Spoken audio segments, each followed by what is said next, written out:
All right, boys and girls, let's get into our second unit, which is going to be on place value and decimals. So, title your notes, converting fractions to decimals and vice versa. So, we're going to go back and forth and really talk about place value.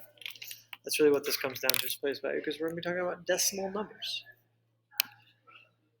All right, first things first, I would pause the video and copy this chart. You could also print one. Just type in place value chart on Google. You could print one and glue it on your notes if you want.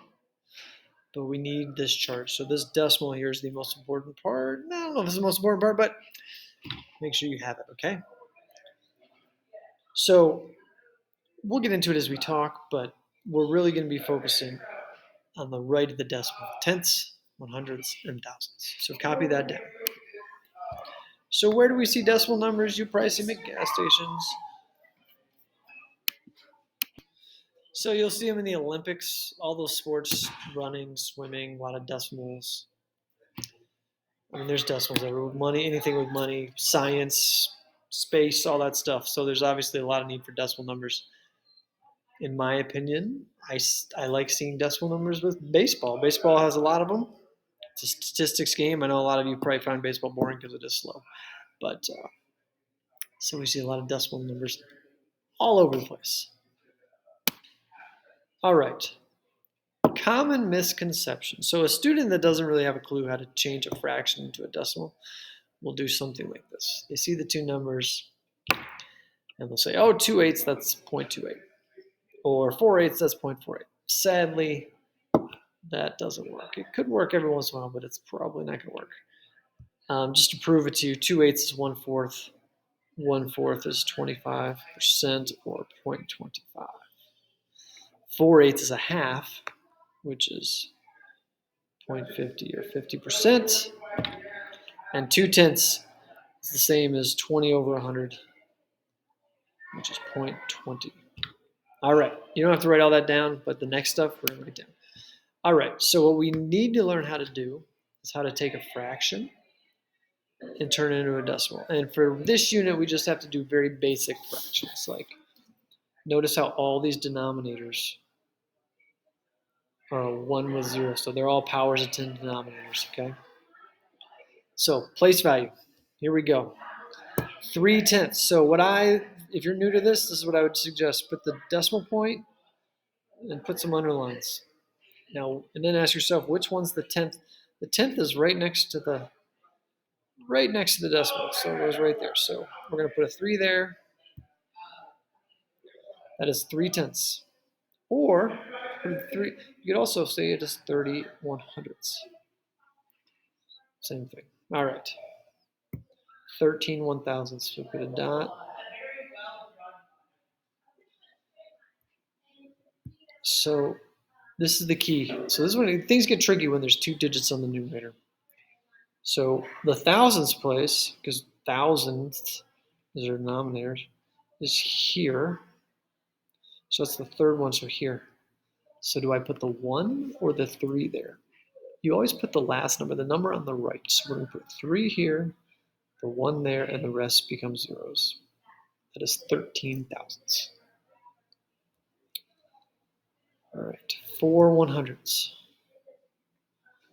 Use your underlines, and then look over here. 100ths is the second one. So 4 goes there, pretty simple. Zeros go everywhere else. All right.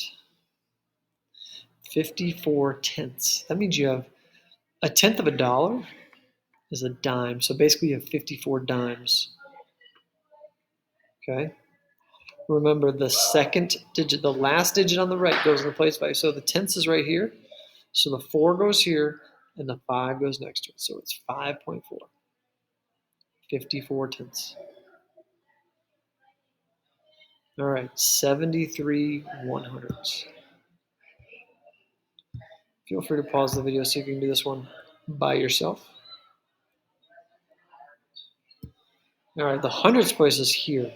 Remember this, the digit on the right goes in that spot. So the 3 goes here, the 7 there.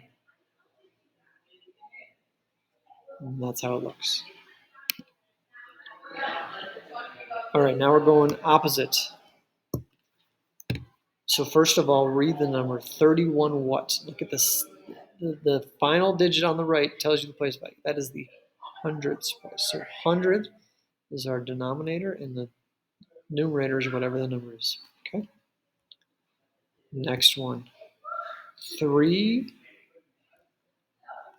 thousandths. We're looking right there, thousandths place. So we have 1,000 as our denominator and the 3.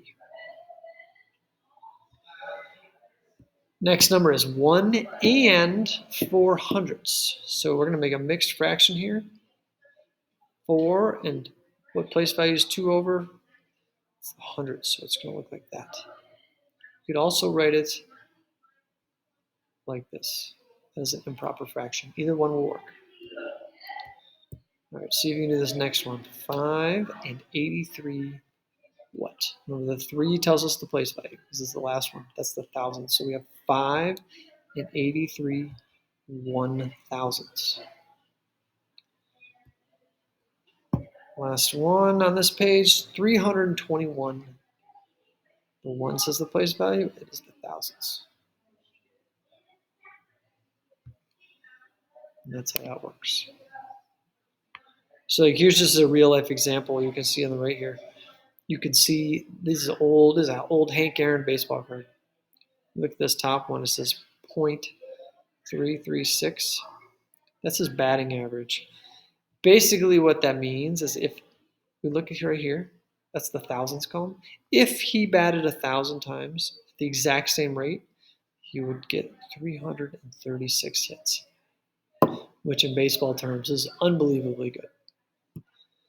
But that's kind of where those numbers come from. If you converted it to a percentage, which I would expect some of you will do, we want it over 100. So going from there to there, you're dividing by 10. Do you see that? So you get 33.6. So we write that as 33.6%. That's what that means. So my last question, I'm going to ask you this tomorrow in class. And you can try this on your own. How would you convert 184 over 600 into a decimal number? Now notice that's not a 1. How would you do that? All right, that is your last task. So we'll get into decimals. I hope to grade your test on Wednesday, but it might take a little bit. That amusement park problem was a long one, so it might take me a little bit. All right, have a good night.